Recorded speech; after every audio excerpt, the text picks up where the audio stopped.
I never got any money from you. UFO might just as well stand for unprecedented financial opportunity. Be normal.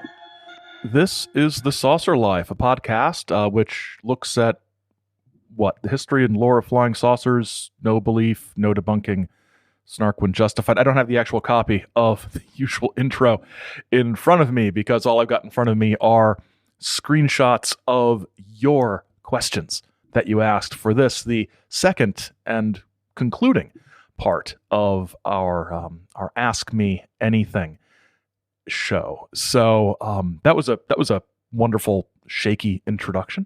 So let's go ahead and get started.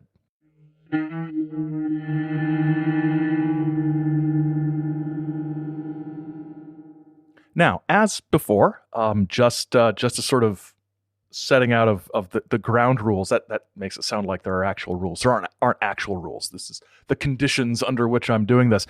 I'm not doing any research on these. This is again simulating what it would be like if we were sitting in a bar or something and you were peppering me with questions. So if I don't know something or there's something that I haven't heard of, I will say so. And if it's something that's interesting enough, I will look into it at some point, probably. Let's start with a question from Joshua. He asks, I think this is the next question. I forgot the last question I looked at in my list. So if there are some reruns, I maybe I'll have completely different answers. Who knows?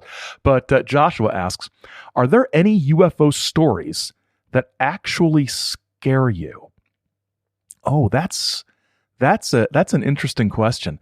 I think I would have to say there's a couple things here. One is from the beginning of looking at this when I was a youngster. I think the sheer body horror of some of the abduction stories I always found disturbing. But UFO stories that scare me, I'm sort of taking that in the sense of what would I not want to have happen to me, and stories that kind of approach that. And I would not want to be abducted, whether it's by aliens or by the military intelligence community or by anything else, of course. But I think what would freak me out most, if it were to occur to me, are these encounters, these sort of strange encounters that happen in the dark, out in the middle of nowhere with nobody around, where I would be driving and in the middle of the night or something, and then I see something or a craft lands, I maybe see a creature, I don't understand it, I don't know what's going on, my brain can't process it.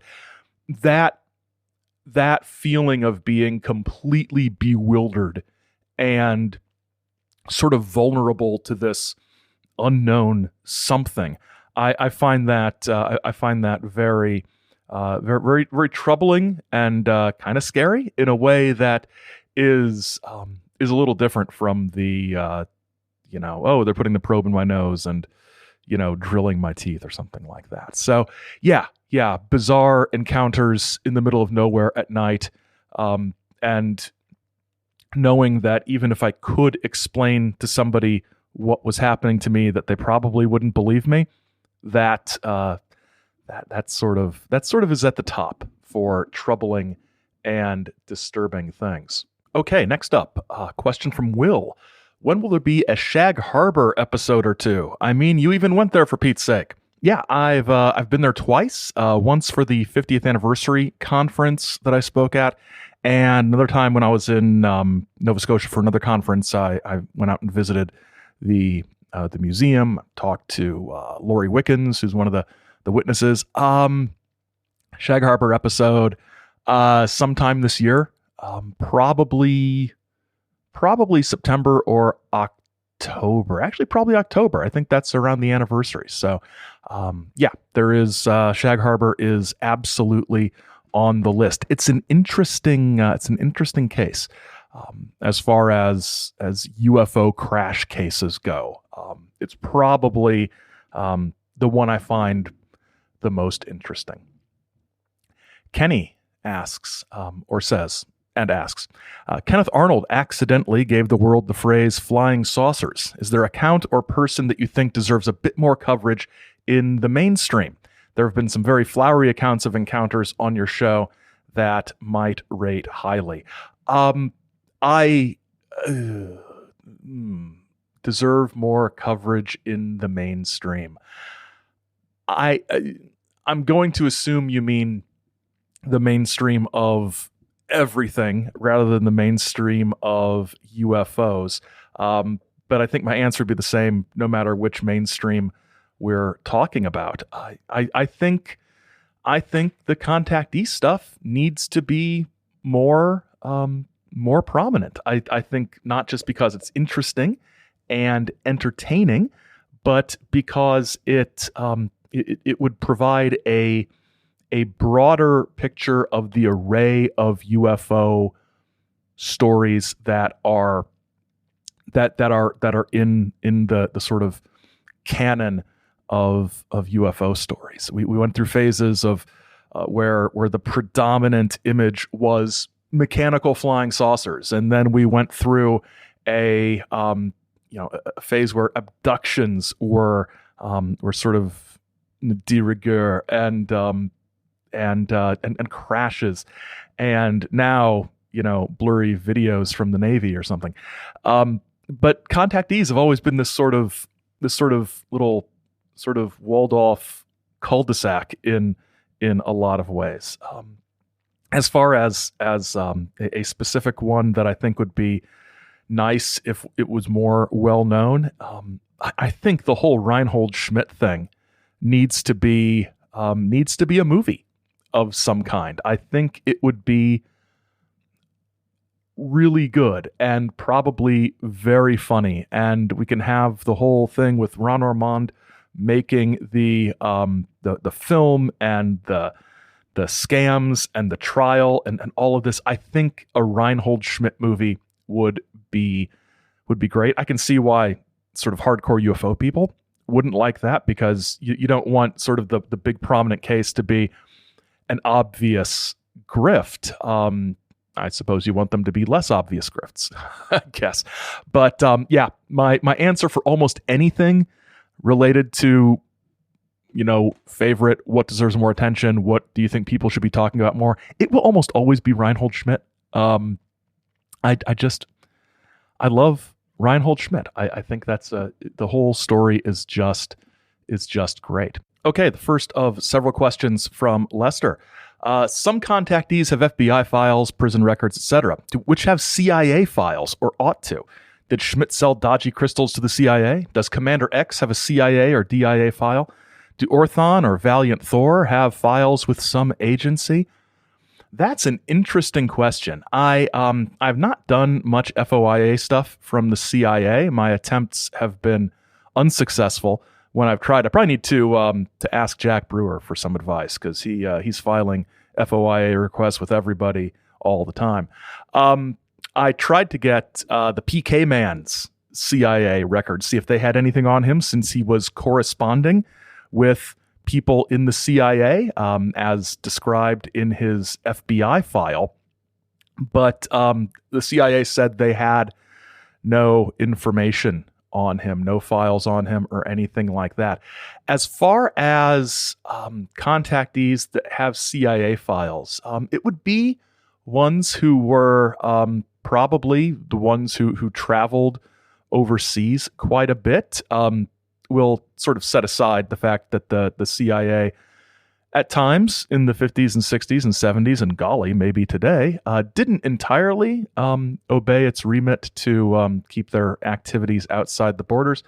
But I think George Adamski probably had one. He was traveling overseas quite a bit and saying things that were possibly politically sensitive at the time. They might have wondered if anybody was trying to use him to convey certain messages or to influence things one way or the other. I wouldn't be surprised if George Hunt Williamson had one. Mostly because overseas stuff, and also connections with William Dudley Pelley. Maybe I need to file some requests, I guess. But yeah, I think Adamski is definitely one who did. It might not have a lot of stuff in it. It might mostly be reports of.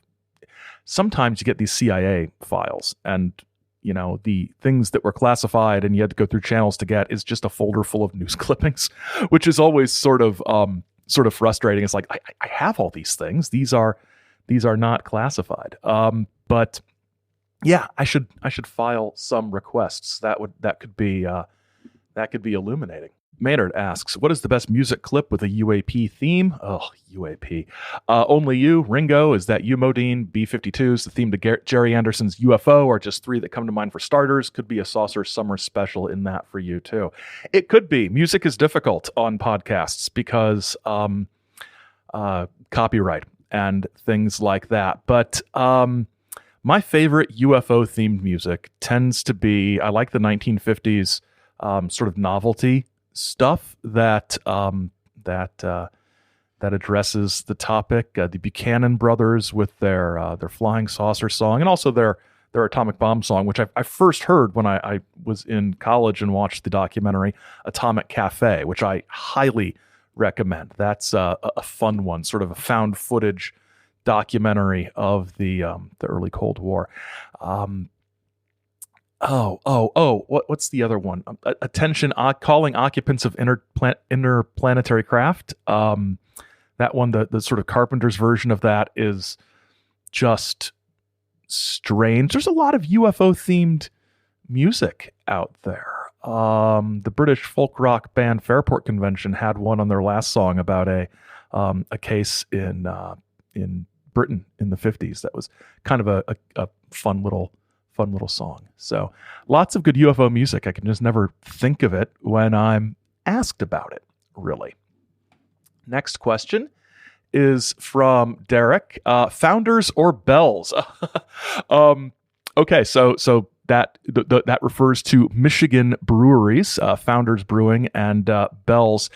And this used to be an easier question for me because Founders had sold out to international concerns and was no longer a sort of technically a craft brewery, while Bell's still was. But with Larry Bell's recent retirement, Bell's has sold, I think, at least a portion to one of these international concerns. So now they are on sort of the same playing field. I would always say Bell's because Bell's was still independent and Founders wasn't. But just looking at the beers, gosh, that's tough. Bell's Two-Hearted Ale, their IPA, is regularly at the top of charts for one of America's best beers. Founders has some amazing beers. Their breakfast stout is glorious.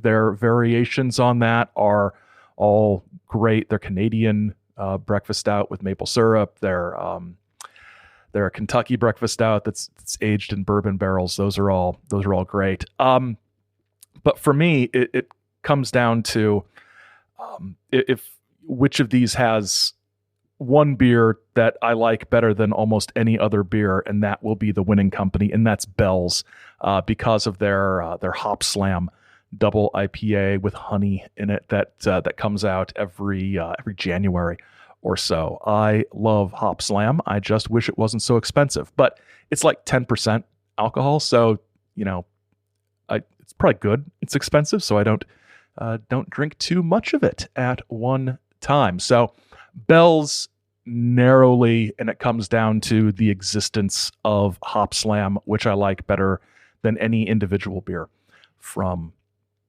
Founders. But I have to say, probably my favorite Michigan brewery is probably Brewery Vivant from Grand Rapids. They do a lot of Belgian-themed things, and their restaurant is amazing.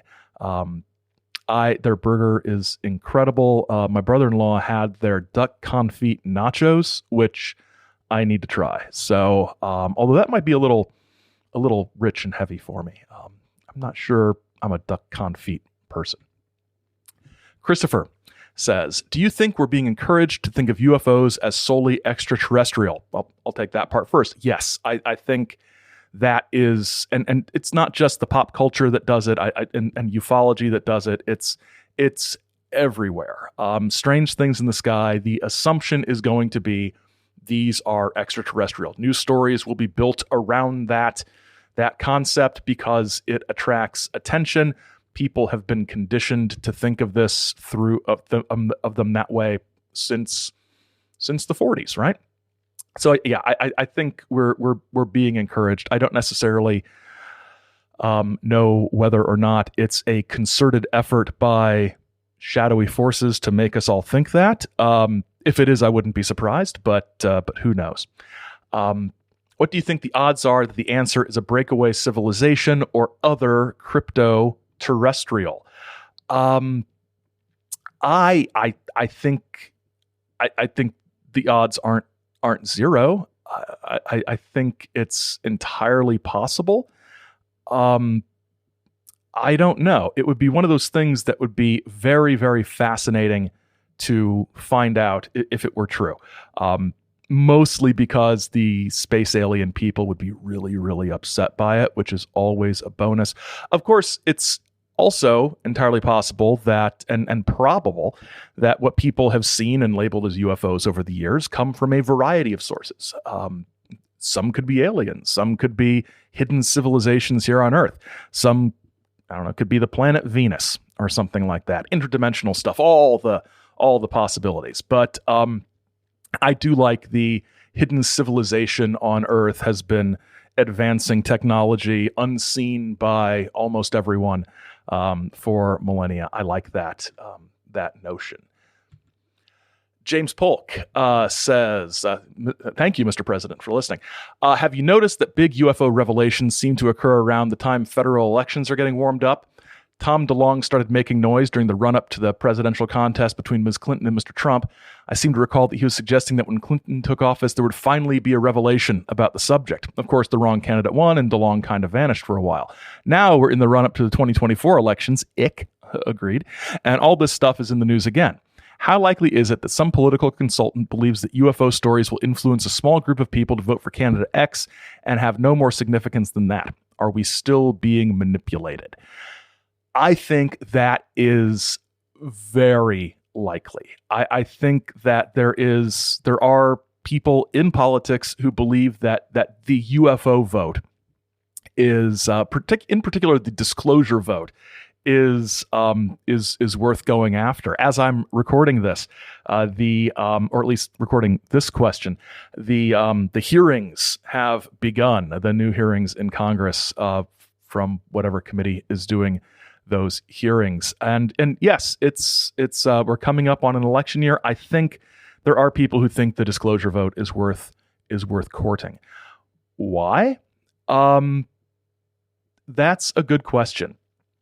I think there are political and cultural reasons that some in politics are working to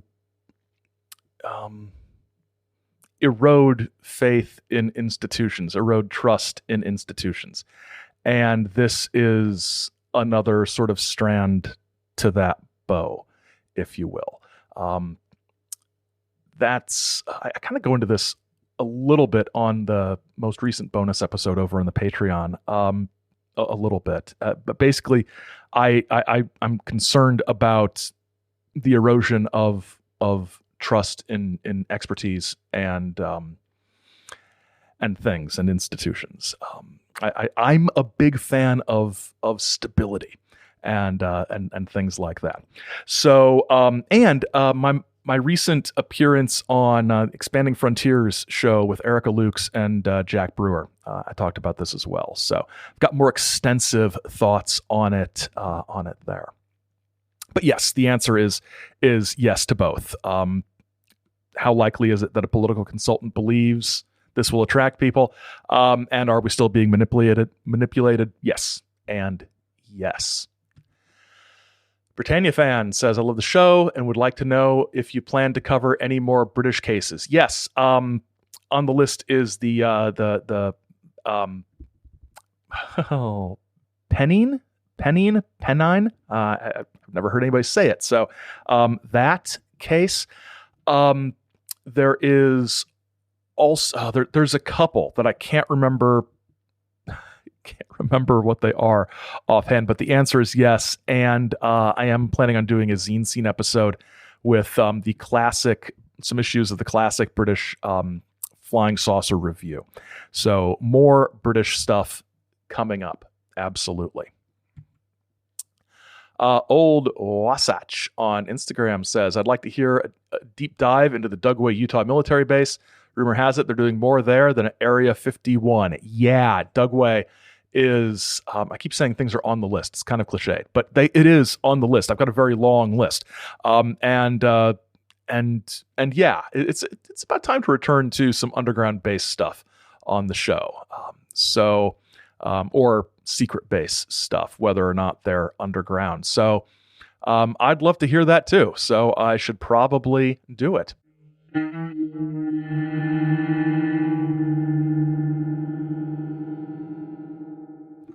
Okay, let's take a break. I think this is about halfway through the remaining questions.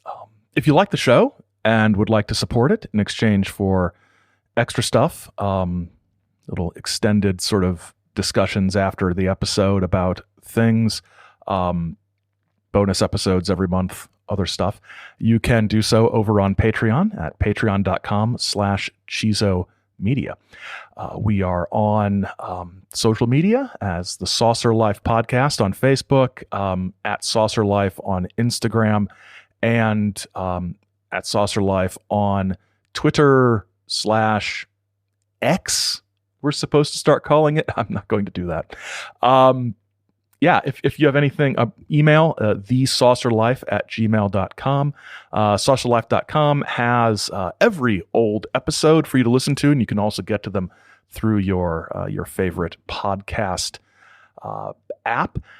If you have anything physical you'd like to send us, you can do so at P.O. Box 68, Grand Blanc, Michigan, 48480. I again did that off the top of my head without the actual usual text in front of me, so I think I got everything.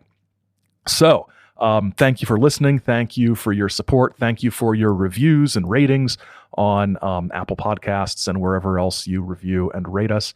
And yeah, let's get back to some more questions.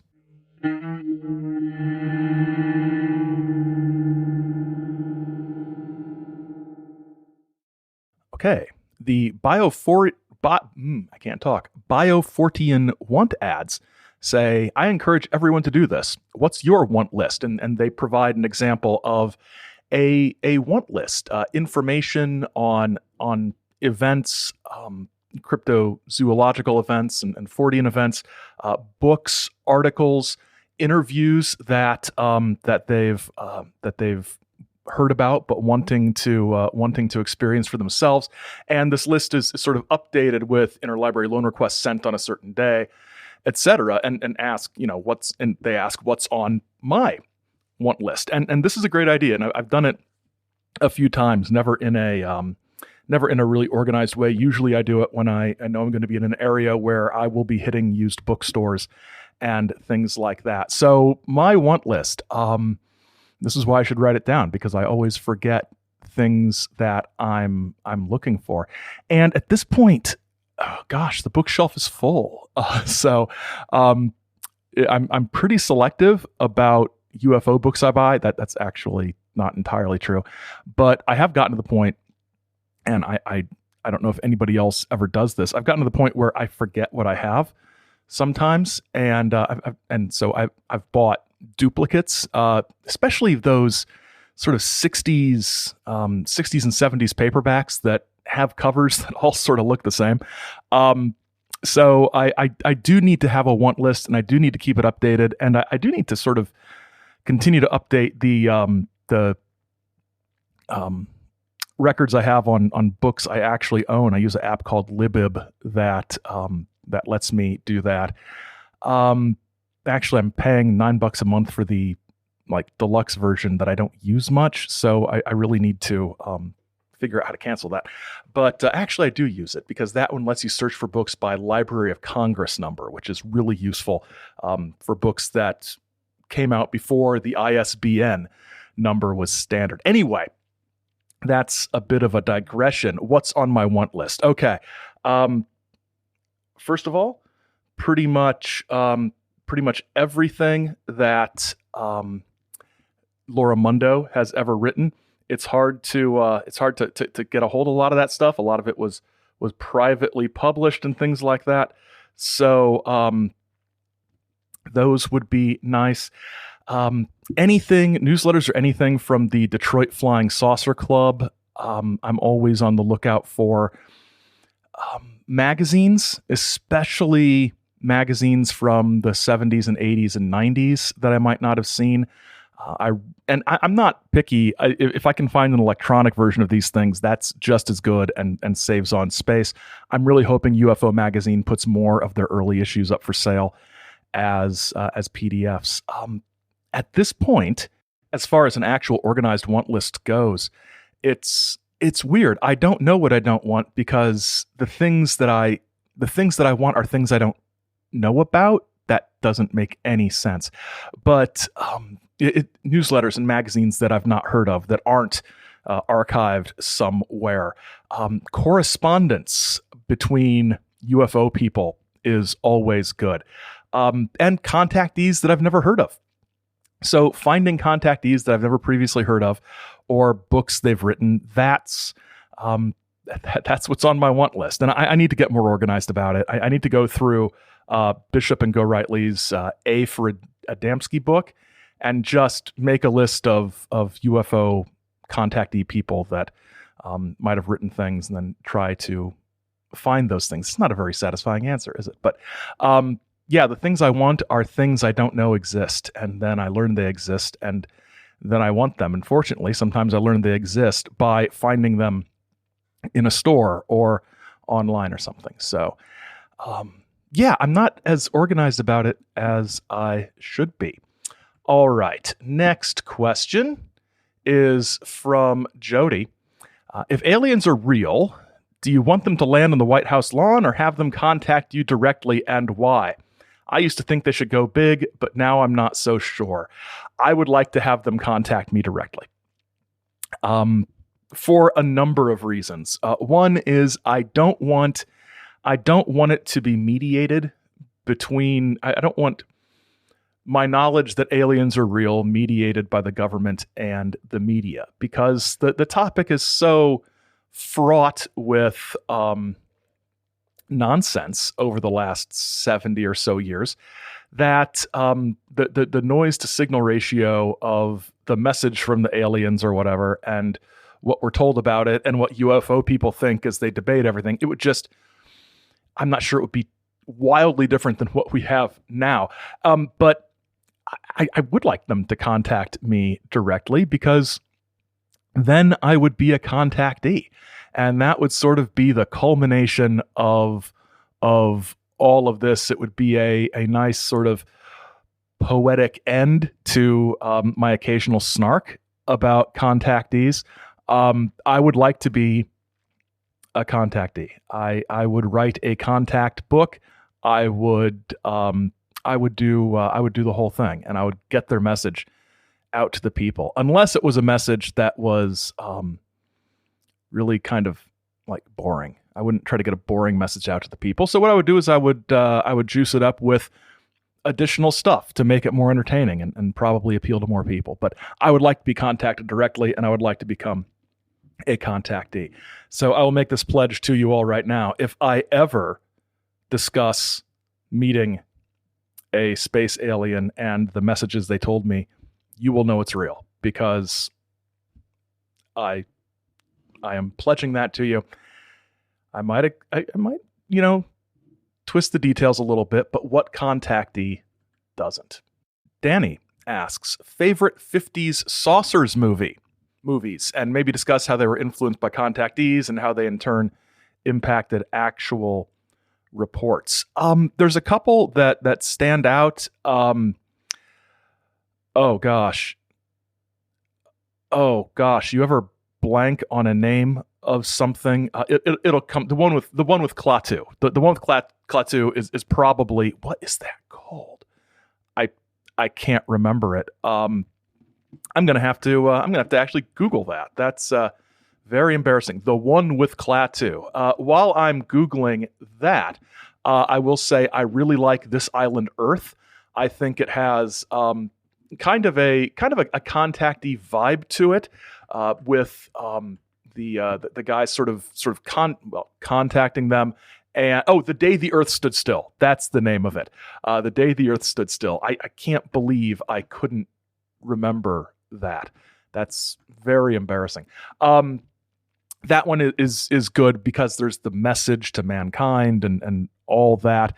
And I think that one probably influenced contactees, but it definitely, I would be very surprised if the people behind it weren't involved in contactee stuff. I don't know the history of the production of it, so I can't say for sure. This Island Earth, with the aliens giving us information on technology to build to communicate with them, that has a very contactee vibe. The interocitor, even the word interocitor, sounds like something that would show up in a contactee tale. Other ones, oh gosh, I'm trying to think. Teenagers from Outer Space.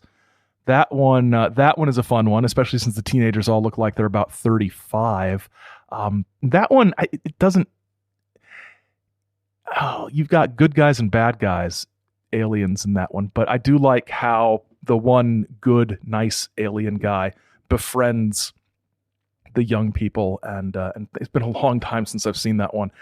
Befriends the young people. I think that's very, again, friendly, human outer space person. But the bad outer space people, you need some drama in the show. So there we go. So 50 saucer movies. Oh, Plan 9. I don't think Plan 9 has much of a connection to contactee stuff, but it's one of my favorite saucer movies. Yeah, that's there we go. And another question from Lester. Do you suppose Otis T. Carr got any money out of DARPA? It's no weirder than staring at goats, is it? Oh, that's an interesting thought. If any of the UFO flying saucer scammer people in the 1950s were part of a wider effort. I mean, tongue in cheek, yes, his flying device was or whatever Otis T. Carr was up to. I can't remember anything today.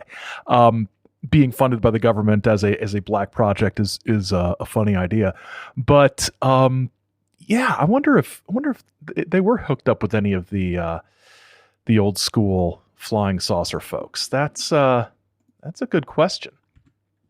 As is this question from patron JFE 1138. Aaron, have you ever had an experience of any kind? A couple years ago, I think 2 years ago, I was down in Point Pleasant. This is the closest. This is lame, but this is the closest thing to an experience I've had. An experience I can't explain that I've had. I was down in Point Pleasant. I can't remember if I've mentioned this on the show before. I think I have. And I was in the TNT area, looking at the bunkers and stuff like that. And I was driving down the sort of dirt road that's part of that area, and I noticed a car behind me, and it was sort of tailgating me. So I found a reason to turn off and let them get ahead of me, right? So I noticed it go by, and then I pulled out after it. It's a black Cadillac, and I can't remember what kind of license plate it had. I can't remember what the people looked like driving it, but all I can remember is that I was following it down the road, and it went over a hill and around a corner, and I went over the hill and around the corner right after it, and it wasn't there anymore. And with the condition of the road, there's no way it could have gotten out of my sight that quickly. It was a very strange experience, and I did sort of notify people, some friends, as soon as it happened, because it was weird and it was creepy. It was a black Cadillac, and I was in Point Pleasant, so the Men in Black were the first thing I thought of. I'm sure it's something where I don't know what it is. It was very strange, but I don't know. It's so strange that I can't visualize it, even right at the time it happened. I couldn't visualize, what the people in the car looked like, what kind of license plate it had. I don't know. That was strange. So that's the closest thing to an experience, an unexplainable experience that I've had. Also from Patreon, Stella asks, what paranormal phenomenon do you give the highest credence? Oh, that is a really good question. I'm not sure it could be considered a paranormal phenomenon, but the theory about various paranormal phenomenons that I tend to think is most worth looking into is the idea that at least some subset of UFO sightings, encounters, ghost stuff, even cryptids, might be the result of a layer of reality or an intersection between the dimensions that we just don't understand yet and might not have the means to fully explore. Sort of like John Keel's, thin areas or window areas or something like that. I think that's a sort of explanation that, or a phenomenon or an explanation for the phenomenon that could encompass a wide variety of different things and give them sort of a unifying origin in some cases. So I think that one, if not a credible idea, it's the one that I find the most interesting and possibly the most scientifically beneficial thing we could find out about these things. I'm increasingly unconvinced that UFOs are necessarily nuts and bolts flying craft from other planets. I think that's still a possibility, but I think other things are possibly more possible. That's the kind of intelligent commentary for which you come here. But window areas, overlapping dimensions, that kind of thing is, I find that idea interesting and credible and worth exploring. Of course, I have no idea how to explore that, but probably actual scientists do. Okay. Glenn asks some follow-up questions from the first AMA. He says, rank the following doctors: Pertwee, Baker, Davison. And do you have a favorite episode from one of them? I assume he means Tom Baker, not Colin Baker, since they came in that order. I like Doctor Who questions. Okay, Pertwee, Baker, Davison. That's a tough one. Pertwee is third out of those three. I am a really big Peter Davison fan. I think he's probably one of the best actual actors who played the Doctor in the classic series. It's a toss-up between Davison and Patrick Troughton. I mean, just look at how much other work they got compared to Tom Baker. And John Pertwee was a good actor too, but more of a comedy guy before that. But I think Pertwee comes third for me out of those three. Oh, Baker and Davison. I think I have to rank Baker above Davison, but I like Davison better. So if I'm ranking them in overall Doctor Who quality, it's Baker. Episodes I will pop in. Some Davison ones that I would rather watch than a lot of Baker ones. Particularly from Davison, I really like his last story, The Caves of Androzani, has consistently been one of the best Doctor Who stories of any era. Favorite Tom Baker story? It's got to be The Ark in Space. Although I really like his last season. It was that sort of change to the more 80s style, and I do like that season 18, even though a lot of people don't. Pertwee, favorite Pertwee story. That's a tough one. I love all 4 stories from his first season because they're just so different than what would come later once they introduce the Master and he starts leaving Earth again. But I think if I had to pick one Pertwee story that I like better than all the others, it would probably be Carnival of Monsters. So yeah, Doctor Who ranking.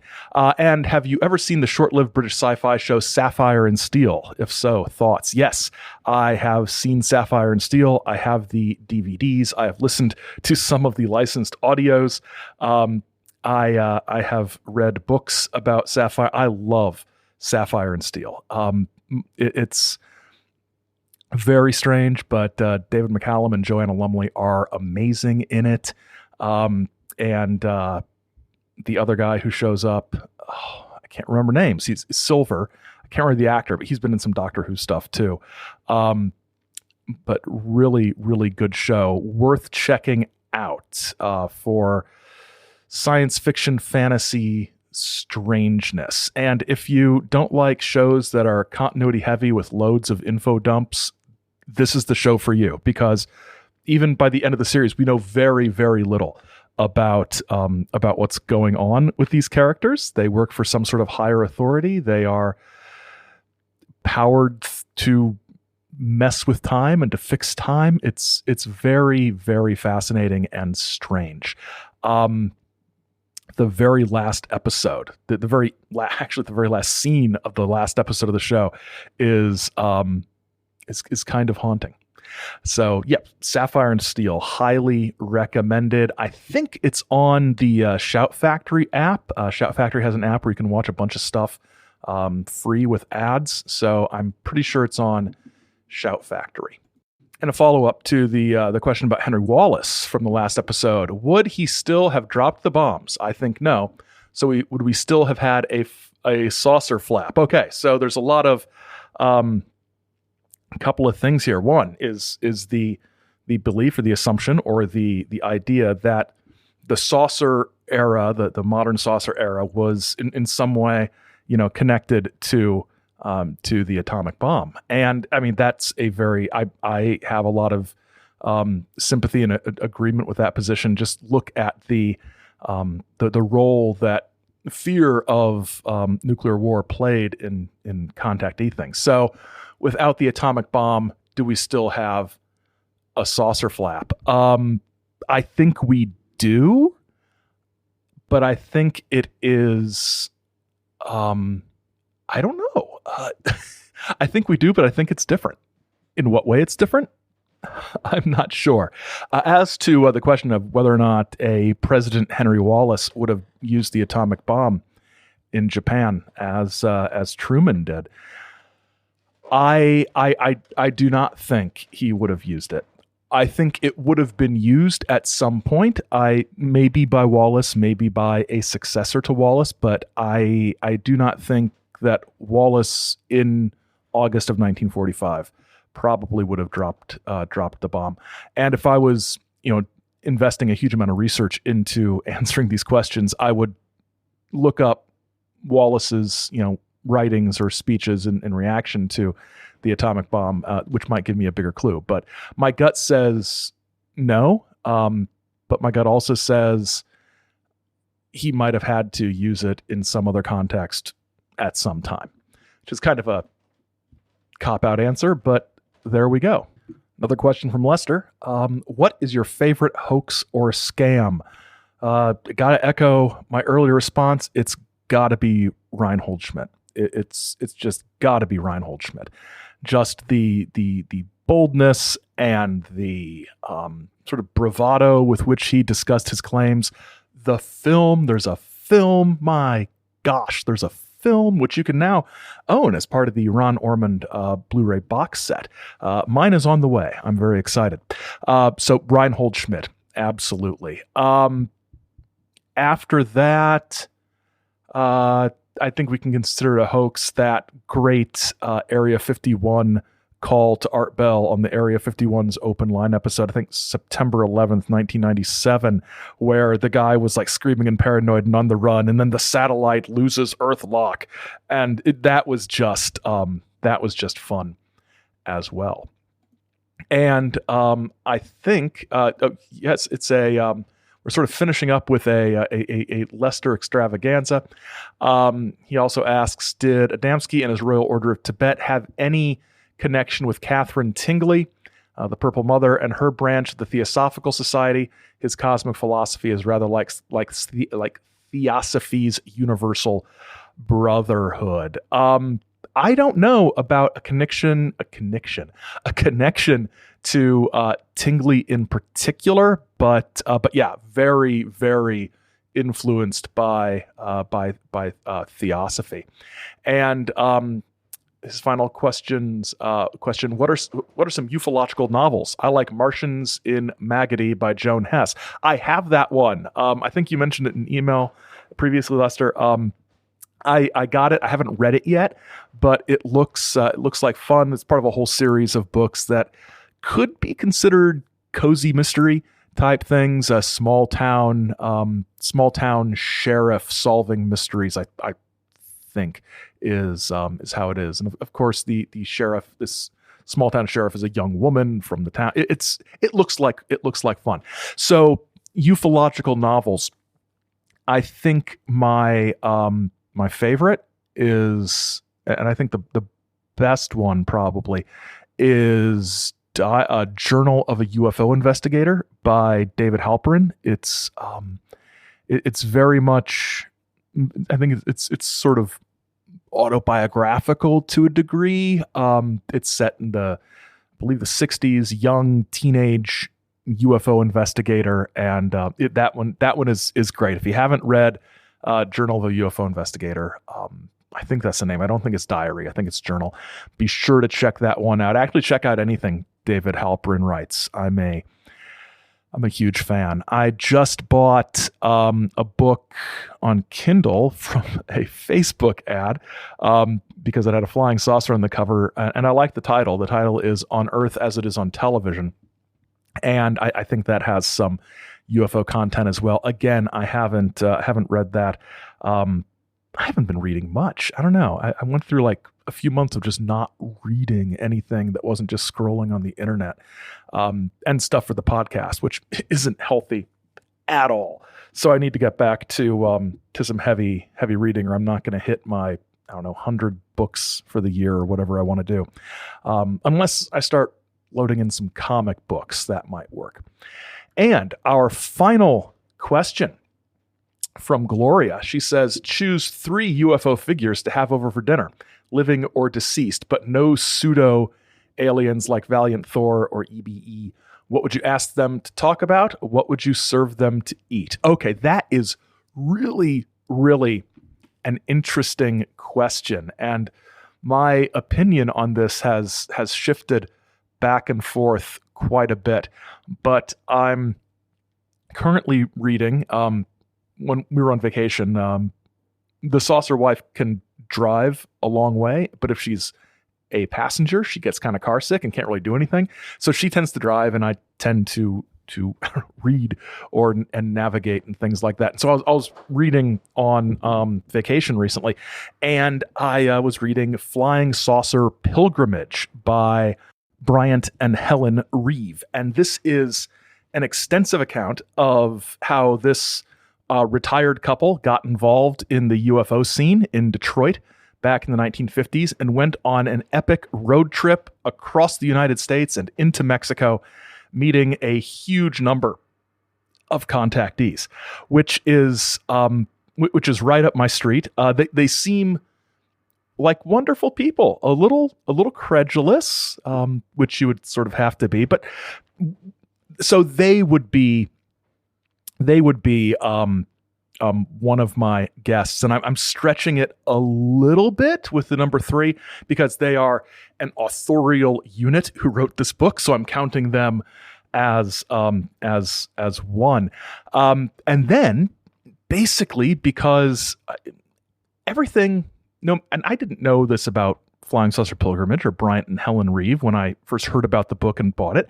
I didn't know they were Detroit people. I didn't know they were part of that Detroit Flying Saucer Club scene. You know, some of the first people to bring contactees like Adamski and Truman Bethram and Buck Nelson to a wider audience. And Bryant and Helen Reeve were the money people behind some of these first things. So everything seems to always loop back around to the Detroit Flying Saucer Club in some ways, and those people associated with it. So I think I would like the Reeves.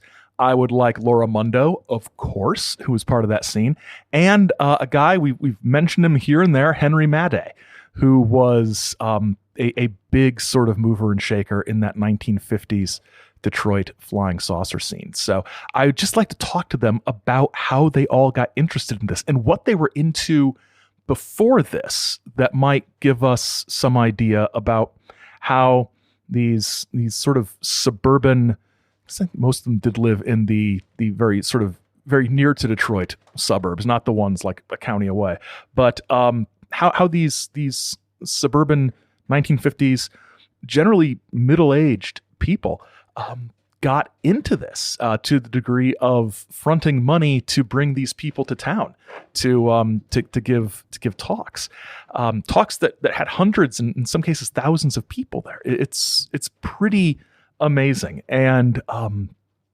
kind of gets lost in the idea that ufology was this sort of small time thing until NICAP and crashed saucers and whatever gets involved. So I would like to talk to those Detroit Flying Saucer people. As for what I would serve them, I'm not aware of any dietary restrictions they have, so I would probably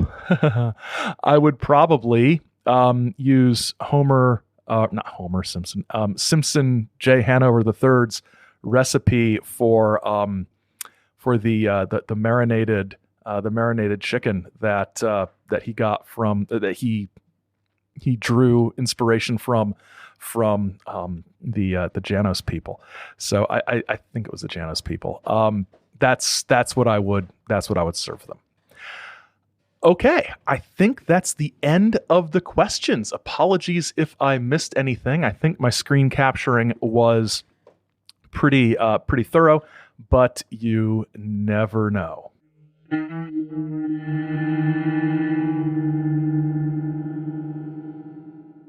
Thanks for listening. The Saucer Life is associate produced by Simpson J. Hanover III. The address is saucerlife.com. I still don't have my usual script in front of me. It's a production of Chizo Media, LLC. Chizo Media.